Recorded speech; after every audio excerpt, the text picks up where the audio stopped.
Most people pay $10 a month for Pro or even $20 a month, but I'm going to show you the legal loophole to get it for $0 right now on PC or mobile. And as you can see, I'm on CapCut right now and I have loads and loads of projects as I obviously used it. And it's an edit I made time ago. I know it's not very good.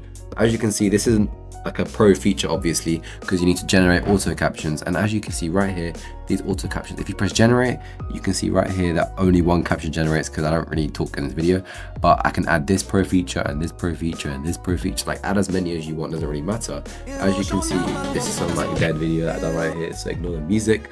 But where you go right here, and then you can see pro in the top right hand corner, I'll need pro to get all this stuff, which is $27 a month. It's even more than I said in the intro, because it is quite high obviously and you want it for free. So firstly, what you want to do is select every single thing in your video. I have quite a lot in this video, but then right click and press create compound clip, and you can right click and press pre-process compound clip as well if you want. And then you want to turn on motion blur and then just set it to 1. And then you want to wait for it to process fully, and it doesn't take too long, but it might take a little bit if it's a long video. Then you want to go to CapCut and press open file location.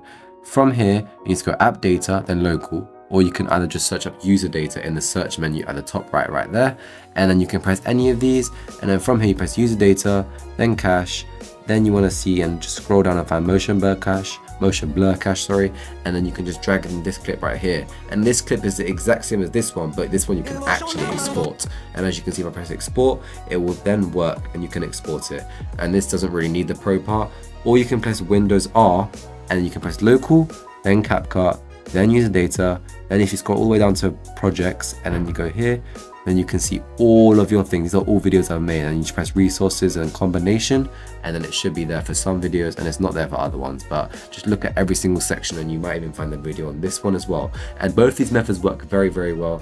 And another method is even if you want to flip and screen record it or something, but that doesn't work too well. So I'm going to show you one more method right here. So if you go to settings and then you see save to and download to, but make sure you have automatic updates off, by the way.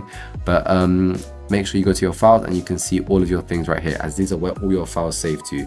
So if you couldn't find it in the section before, and this is the next step. So if you go to the CapCut affiliate program, all you need to do is just refer people and then you get CapCut for free, or you get money to use for CapCut, but that one's not too good. Or you can just get CapCut Pro for free as a trial, and there's loads of free trials out there. There's one that's even the Asus laptop CapCut Pro, and if you have an Asus laptop, you can probably get a free CapCut membership. And yeah, that's all.